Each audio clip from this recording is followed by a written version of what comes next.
जो तहरीक इंसाफ का वोटर है, एक दूसरा एंगल भी है इसको देखने का। तहरीक इंसाफ का वोटर जो है उसके लिए तहरीक इंसाफ इमरान खान है, क्योंकि इमरान खान के अलावा वो उनको कोई एक्सेप्ट ही नहीं है, कोई और लीडर वो मानते ही नहीं है। तो इसको ऐसे भी है कि वो उनका जो उनके पीपल्स पार्टी का एक टाइम में जियाला होता था, जो सिर्फ भुट्टो साहब और भुट्टो साहब के नाम पर ही उन्होंने बेनजीर भुट्टो को भी लिटरली पूजना शुरू कर दिया था, ऑलमोस्ट सियासी टर्म में अगर हम बात करें।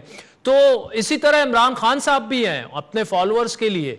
तो बात तो आपको करनी पड़ेगी तो इमरान खान साहब से ही करनी पड़ेगी।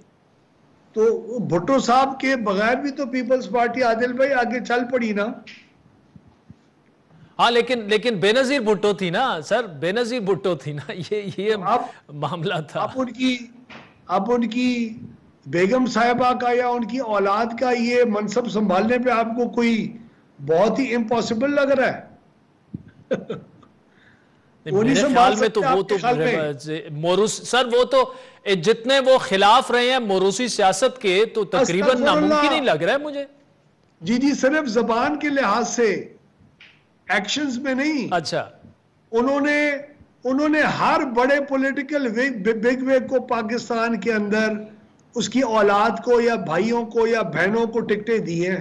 शाह महमूद कुरैशी को अभी नहीं दी, शाह महमूद कुरैशी की बेटी को।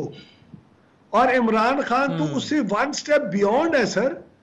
वो तो इस हद तक मौरूसी सियासत में बिलीव करता है, वो तो अपनाइयत में बिलीव करता है। वो तो 9-9, 10-10, 11-11 सीटों को किसी पार्टी वाले को केपेबल ही नहीं समझता, इसलिए खुद खड़ा हो जाता है, इलेक्शन कमीशन के खर्चे करवाता है।